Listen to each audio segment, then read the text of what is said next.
Hello all, welcome back to the second video of this data science tutorial. Today we are going to see about pandas, which is like the most commonly used library in Python for data analysis. And pandas is like the most basic fundamental on which the data science stack lies when you start working on Python. So it's one of the most important and critical thing to learn before entering into data science. So this is the second video, and if you are new to Python and if you haven't watched my video on Python earlier, please go back, finish that video and then come back to pandas. So for people who are already familiar with Python or have completed the Python video that I have uploaded before, like pandas is a library used for handling 1D, 2D and 3D data in Python. So by 1D, I mean a series, something similar to your arrays where you have a one-dimensional data with multiple items. And by 2D, we mean a table or a data frame. In pandas, we call it data frame. And for in general terms, you can consider it like a table. So you have an Excel sheet where you have a table with some 10 rows and 5 columns. It can be considered a data frame, or your entire sheet itself can be considered a data frame because the sheet is consisting of your rows and columns, right? So it can be as big as your sheet or it can be as small as a table or even bigger than a sheet by connecting to other data sources like your big data and others. And panel data is like a 3D data where you have a three-dimensional data. We are not going to cover it as part of the basic because that's not one of the commonly used data type. So for beginners, pandas is used for creating and loading the data for analysis, for performing the exploratory data analysis. So exploratory data analysis is like getting the statistical measure out of your data, like how many, what is the mean of the particular column, median of the particular column, or how many rows it has, how many are null values, how many distinct values are there. So all kind of exploratory data analysis can be performed using pandas. Then it can also be used for statistical operations. Then for missing value treatments, missing values, like say you have a column where most of the values are null values. Pandas provides inbuilt function for you to replace those null values, and you can do transformations like converting from one unit to the other, binning like grouping of columns into a particular category. Then you can also do some basic visualization using plots, and you can save all the results that you have either to a CSV file or to any other data sources that you have. So the first step of using pandas is like by importing. So pandas is always imported with the keyword PD, which is like a universal standard. Then numpy is being imported as np. So I run this and the package gets imported. So next we'll see how to load the data. So loading the data can happen through multiple data sources like you have your CSV, Excel, JSON. It could be a SQL, DB or any cloud databases. Like Panda supports almost all of the platforms and keeps expanding its coverage. And loading is as simple as this method pd.readcsv, and you give the data. And one other thing that I would like to tell you is like on the left panel of your Colab, you see this folder, right? Icon. So when you go there, you have sample data, which is used, can be used by learners for exploring their code. So these are available by default to all Colab instances. So you create an empty instance in Colab, you will get this sample data automatically getting added. So if you want to add some data which is beyond this, you need to click on this upload file and select your data to get it uploaded. Say now I select upload. I go to my downloads. I search for wine dataset.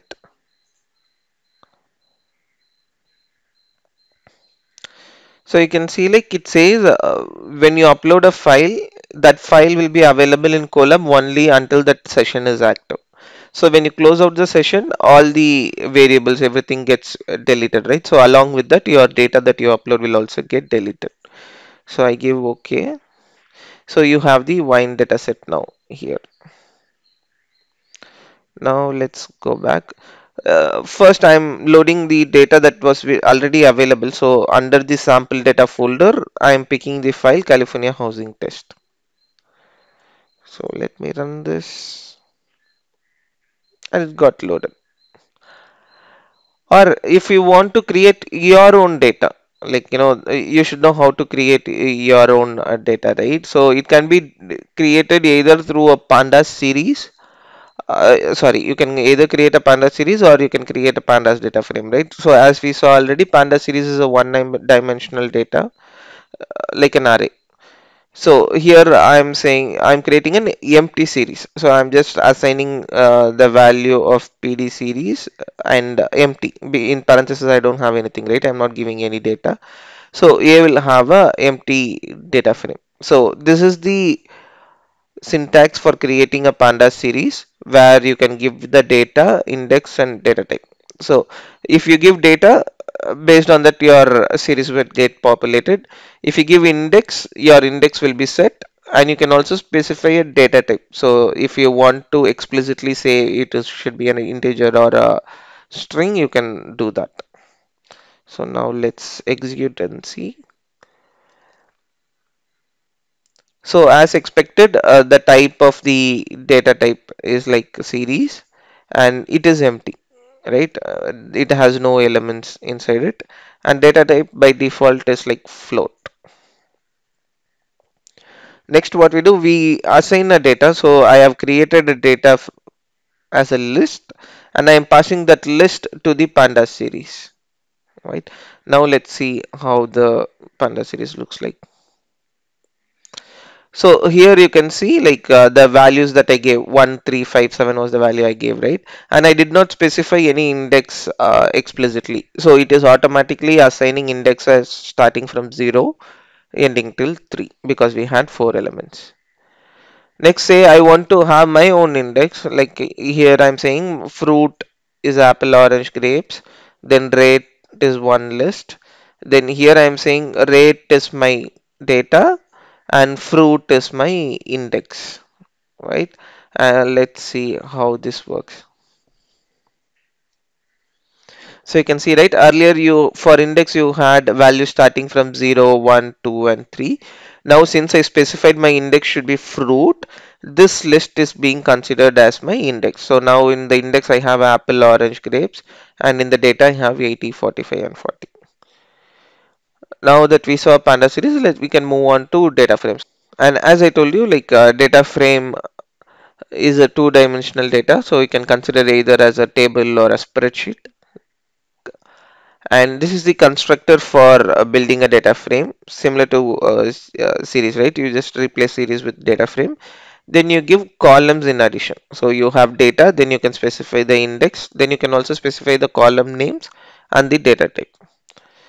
Now again, we are creating a empty data frame. So I just give like PD data frame with nothing inside the parenthesis. Let's see how it looks like. So as expected, now you get an empty data frame with no data in the columns and no data in the index. Next, we assign a value. So here I have a list as my data.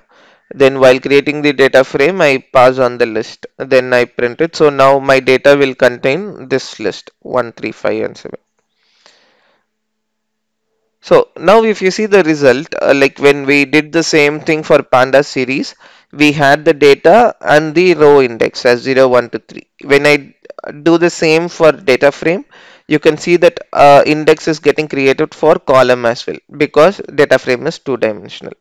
So just to have a comparison, you can see here, right? For series, it was only one-dimensional, so only across the rows you had the index. But when I create a data frame, you see that I have a index for row and I also have an index for column. And now I'm using a two-dimensional data. So I have a 2D array here and I pass on the 2D array to my data frame. Now let's see how the data frame looks. So here you can see for since we have two columns now, the index is ranging from 0 to 1, then the row index is like 0, 1, 2, then you have the data that you gave it 1, 1, 2, 4, 3, 6. Next, we will see how to assign a column name to the data frame. So I have another list here saying columns. I have multiplier and output as the input. Then I am also specifying an index. So earlier it was starting from 0, 1, 2, right? Say you do not want your index to start from 0. You can explicitly say your IDX will start from 1. So I'm giving 1, 2, 3. Then I'm creating a data frame with this data. Then for index I'm saying IDX, which is this. Then for columns I'm saying calls is my list, which is this. Then I create a table called df table. Then I'm printing it. Now you can see a better tidy data frame, right? You have columns here, you have the row indexes 1, 2, 3, then you have the data. Then you can also create a data frame using dictionary. So we saw how a dictionary works in the Python video, right? So it is represented by a key value pair. Here if you see your name is the key, then you have a set of values, four values, then your marks is the key, then you have set of four values for it. So actually what happens is like when you create a data frame out of it, this key becomes your column name and the values become your rows. So here I'm creating a data frame score from this data dictionary. Let's see how it looks like. So you can see here like the key came as the column name, then the values are given as data, and since we did not specify any index, like it is defaulting from 0, 1, 2, 3. Now that we learned how to load a data frame or create our own data frame for analysis, let's see what are the descriptive analytics functions that Pandas provides. So descriptive analytics just describes your data at a very high level, like the number of rows or columns or what are the number of null values you have, what is the data type and all that. So here I'm reading the data file wine dataset. So wine dataset actually has a list of different wines available there, constitutions like what is the number of chlorides in that, sulfates in that. Then the target column is usually the quality. So we need to predict the quality of the wine based on the different input parameters. So I'm loading that into my data frame. Then I'm printing the shape of the data frame, so which can be obtained through method dot shape. And shape is actually a tuple which has two elements within it. So the first element 0 will have the number of rows and the second element 1 will have the number of columns.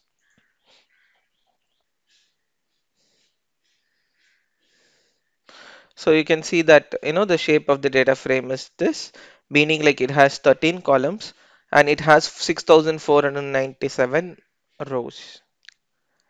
Then columns keyword is used for knowing what are the columns present in a data frame. So when you run df.columns, you see like we saw like there were 13 columns, right? So this names it like the first one is type, then you have like fixed acidity, volatile acidity, citric acid. So these are different features or the columns that you have in your data frame.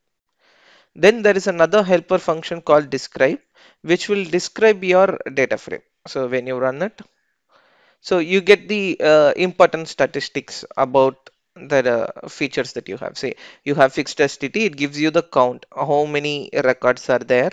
Then it gives you the mean value of that particular column. It gives you standard deviation, what is the minimum value, and it gives the 25th percentile, 50th percentile, 75th percentile, and also the max value.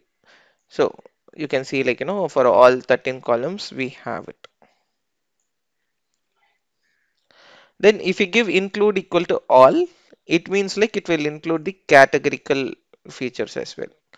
So here all these are numbers, right? You can get mean, standard deviation and all that for only numerical values. If there is a categorical value, there are different set of metrics that gets created. So for categorical variables, so you can see the metrics like count, unique, top, and frequency. And now since I gave include equal to all, it is showing it for both numeric and categorical values. So now my type is a categorical variable, whether it's going to say it is a white wine or red wine. So you can see, like, most of the records are white. So it says top is white.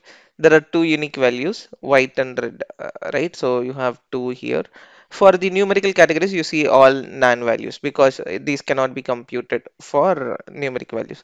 Similarly, for attributes which are for numeric values, you see the categorical variable has the values as non. The next utility function that we are going to see is info. It gives you the data type and null value counts. So here you can see, like, you had 13 columns, right? So they are listed out, and it is saying which are non-null, how many records are not null, and also the data type of each of these columns.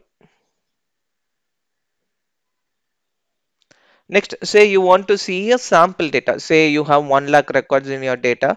You want to pick up some top 3 or 5 records and see how it looks like. So that to get the top records, we use a utility function called head. So when I run a df.head of 3, it means when it needs to display first 3 records. You can also replace it like df head of 5. When you run it, you will get first 5 records. So here you get 5 records, right? And you can view them, like, what are they. Similarly, if you want to see the last 5 records or 3 records, you go for tail function. So if when I give df tail, it displays the last 5 rows for me. Then the other important utility function, especially for the categorical features, is n unique and unique.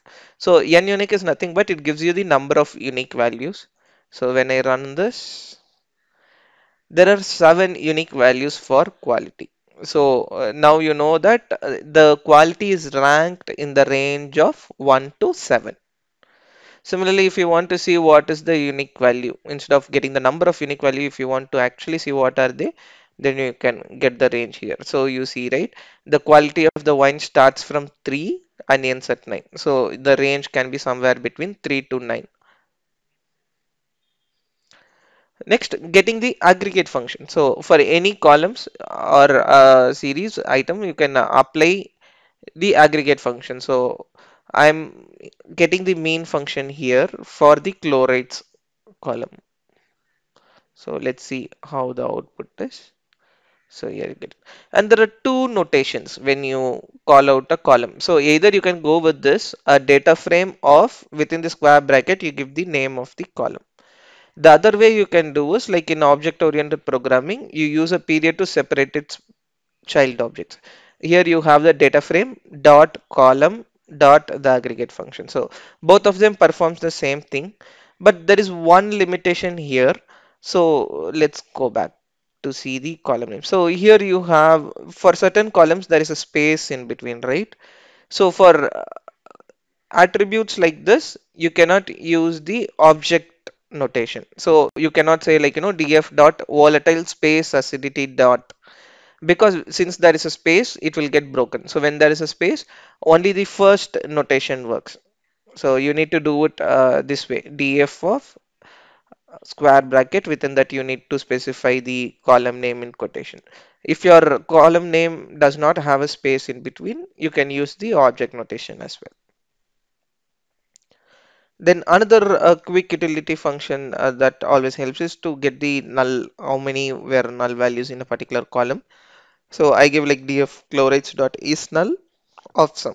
So is null is one function which is going to return whether value is null or not. I'm going to get a boolean value as a result. Then I do a sum of all the boolean result to see how many were actually null values. So for chlorides, there were two null values. To cross reference, if you go like, say in the info for chlorides, we see like 649795 is the value, right? There were actually 6497 records, out of which there were two null values for this, so you have a count of 6495. So that matches, right? Then we have apply and map functions. So what happens is like these are default functions, right? So you have is null, mean, median, all these are functions, inbuilt functions that are available. Say you want to create your own custom function and apply it over a data frame or a series or a more intuitively the column. Then you go for apply and map functions. So here you can see Lambda is also something that we saw during our Python introduction, right? So if you haven't watched that video, please watch that video to understand more about Lambda function. Lambda function are throwaway functions that you create on the fly, which you do not reuse. So you on the fly you create a Lambda function and use it for your transformation. Say for example, now I want to multiply chlorides by 100 for each row. Then what we do is like we do a apply function. Then I specify lambda function x is x into 100. So for each element in x, so which is going to be like 5 for my chlorides column. For each row in it, I'm going to apply x into 100 and place it back. So I'm creating a new column chlorides underscore ACT. Then I'm multiplying it the chlorides value by 100 and I'm displaying it. Let's see how we get the result. So here you can see chloride value is like 0.045 before applying the transformation. So I apply into 100, so and assign it to my new column chlorides ACT. So a new column chlorides ACT gets created where the value is going to be 100 multiplied by the chloride function. And the same can be done through map also. Here we saw through apply, right? So it can also be done through map, but the only difference between map and apply is map can be used only for series function, while apply can be done for the entire data frame as well. Say for example, I have a data frame, right? df dot map lambda x. This will throw an error because map applies only to the series function, but I'm passing a data frame to it. Say here instead of map I have apply, then it runs. So all the fields in the data frame will get multiplied by 100 if I do a apply function. But if I do a map, I should only pass a series or in other terms a column.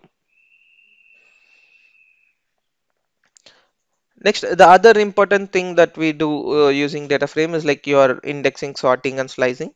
It is going to be almost same as the list functions we saw during our Python video. So here I am creating a random data frame. So let's see how my data frame looks like.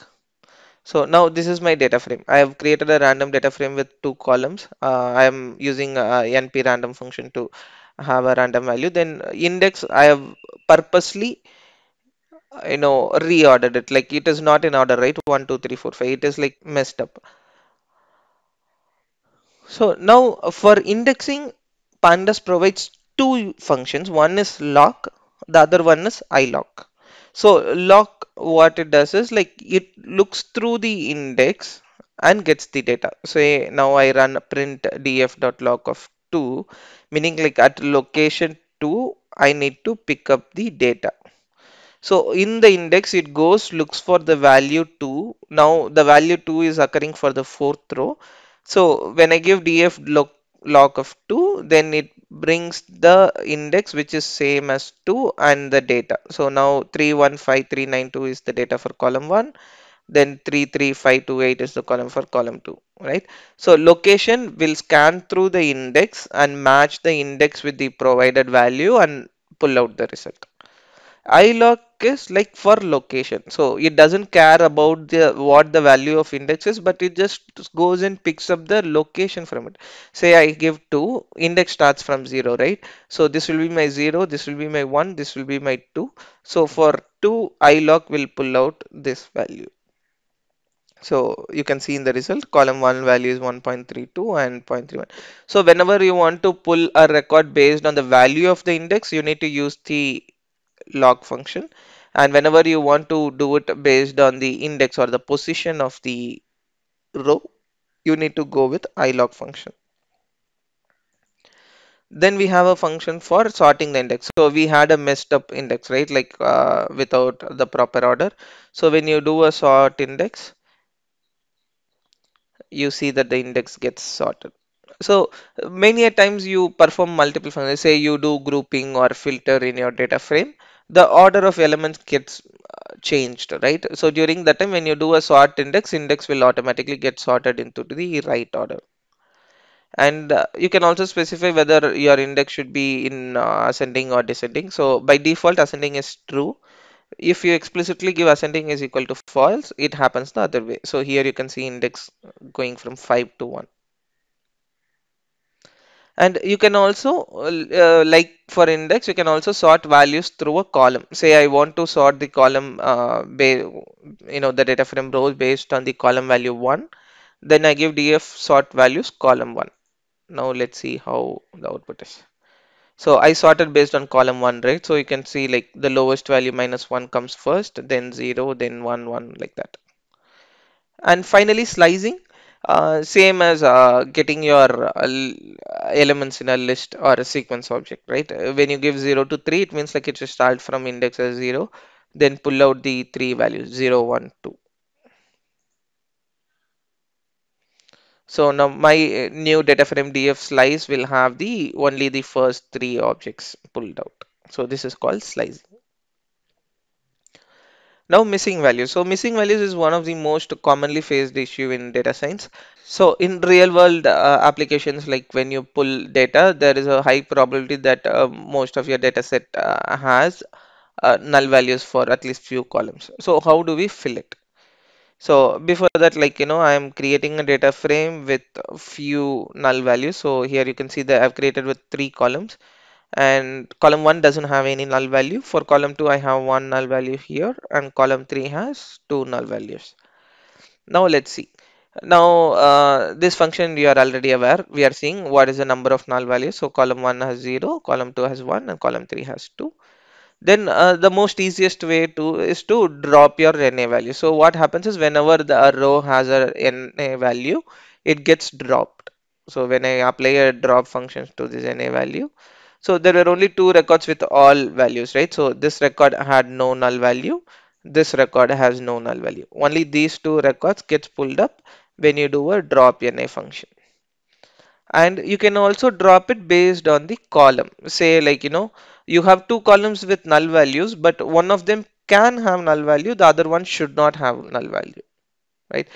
So in that case, you can say your subset as a column name where it needs to be dropped. So when you give drop NA subset is equal to column 2, null values in column 3 are accepted. Only when column 2 is null, those rows gets eliminated. So this is a conditional drop statement.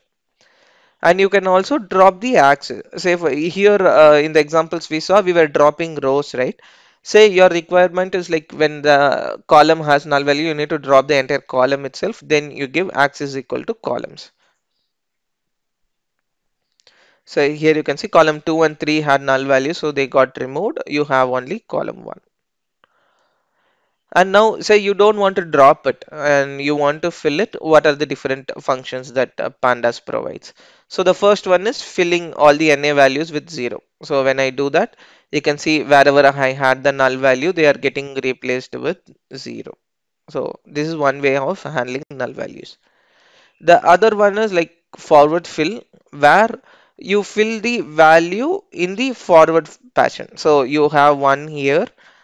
Earlier it was a null value here, right? So that gets replaced with the previous value 1. Similarly, here you can see this was a null value when the previous value was 6. So when you do a forward fill, it gets replaced by 6 and here by 12.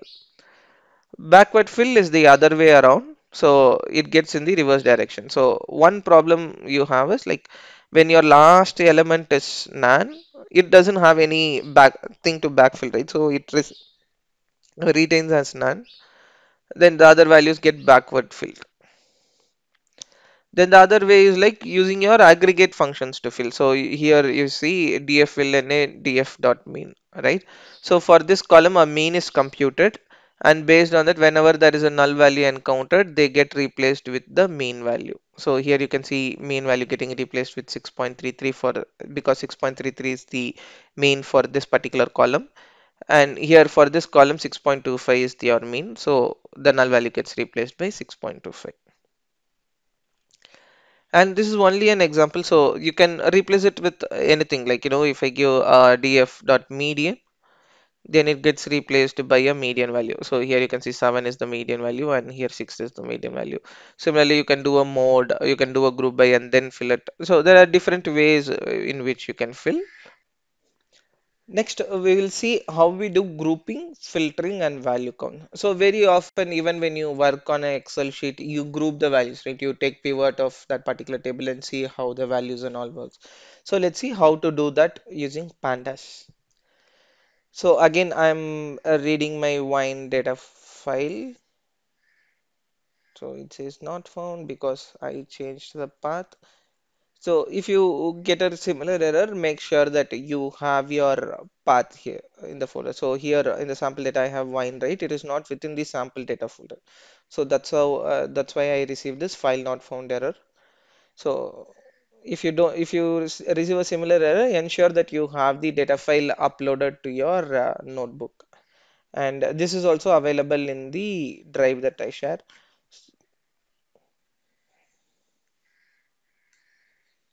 So now my data frame got loaded. So first thing is like we see what is the information about the data frame. So this is the data frame.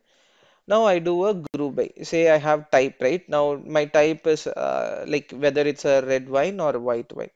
Say I want to know like for what is the pH value or the mean pH value for red wine and white wine. I want to know what is the difference. So what I do a group by of type, right?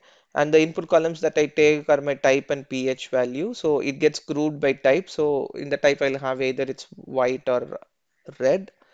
Then the pH value, I do a mean aggregate function, right? So this gives me a picture that my mean value for white wine is 3.18 and red wine the mean value is 3.31, meaning like always the pH value of a red wine is greater than the white wine, right?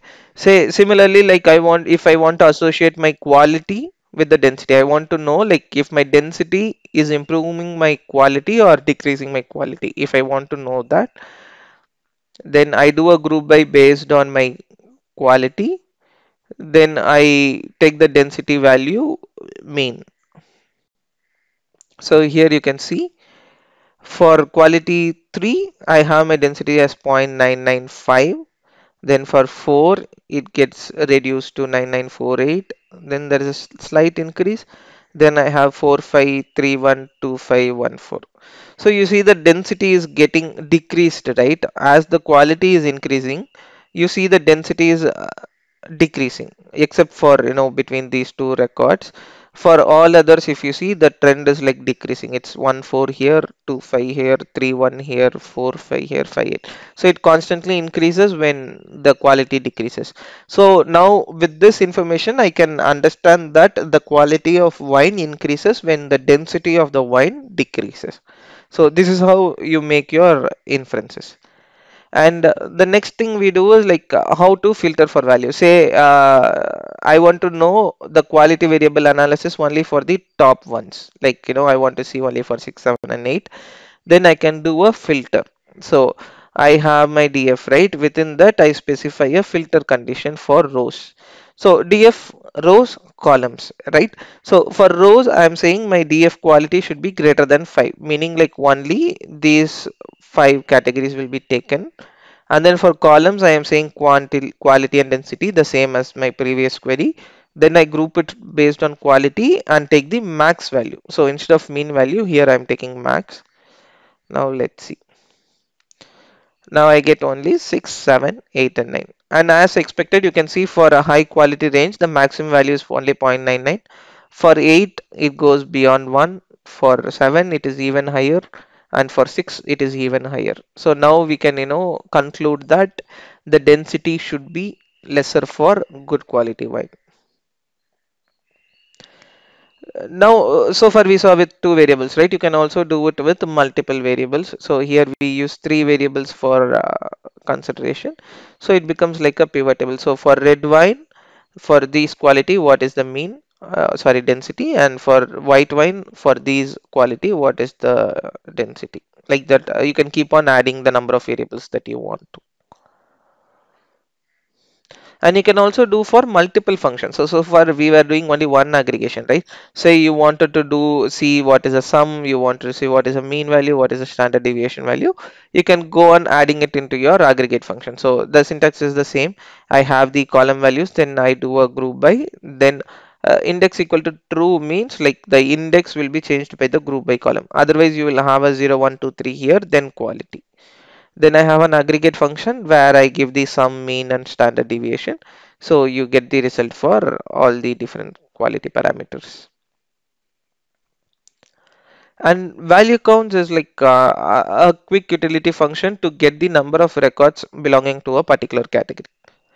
So I have quality, right? So when I do quality value counts, it means like out of the overall, I had the total number of records, right? So it's 6497 is the total number of records that I have. So out of that, I'll get a split of how much had quality 6, how much had quality 5, 7, like that.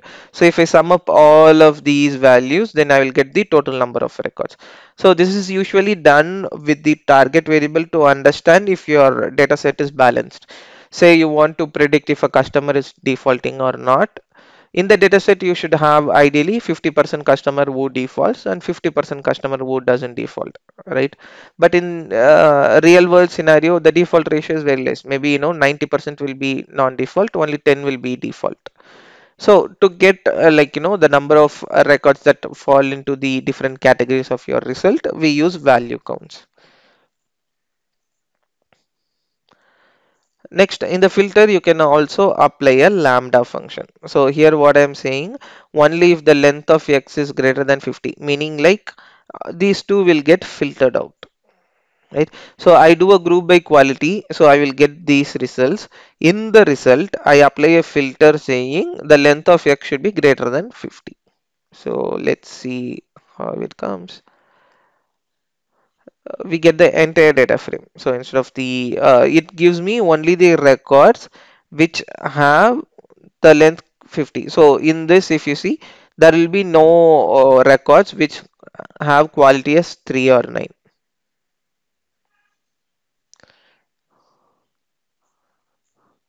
So here you have quality, right? So now the filter will be applied such that all 3 and 9 will get removed.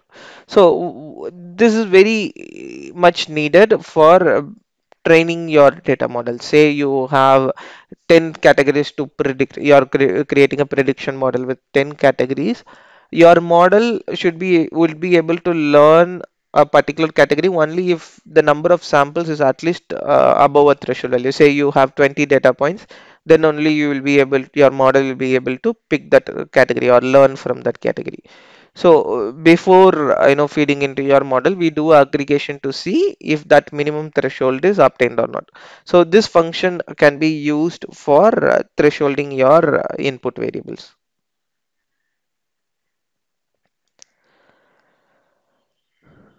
Next, we'll see merging and concatenation. This is similar to your joins and unions in your SQL language. Say here I have created two tables. So first I'll declare my tables. So these are my two tables that I have created. So this is a left table. I have name and account ID. Then I have a right table where I have account ID and account name. So account ID becomes my foreign and primary key. So I can join these two tables using the account ID, and I have the name information here. I have the account name information here. Now merging is similar to join. You can either perform an inner join, outer join, left outer join, and all that. So the syntax is pd.merge. I have a left, I have a right, and then I specify a column on which it should be done. So first join is like the inner join. Inner join will give you the common values between the two tables, right? So when I do a inner join on account ID, only the account ID which is present between these two tables will get picked up. So here you can see OD is there in the left table, which is not in right. So this record will get ignored. Then you have current savings, current savings. So all the other four records will get picked up. So let's see. So as expected, you can see both the tables got merged based on the account ID and you get the output of 4. Then there is a left join where you have all the elements from left and the matching values. So here this OD record was from the left table, right? So if you see here, this OD record was there. It doesn't have a match in the right column, but since we used the join as a left join, I specify it here, how is equal to left. The values non-matching records from left also came in. And the counterpart of it is the right join where you take the null values from the right table. So here you can see DD was there in the right table and accordingly there was no record present in the left table, so you have none values to the corresponding columns. Then you can also perform a full outer join, meaning like all the records will be filled. So you have a left table with missing value and you have a right table with missing value, and these four are your common values.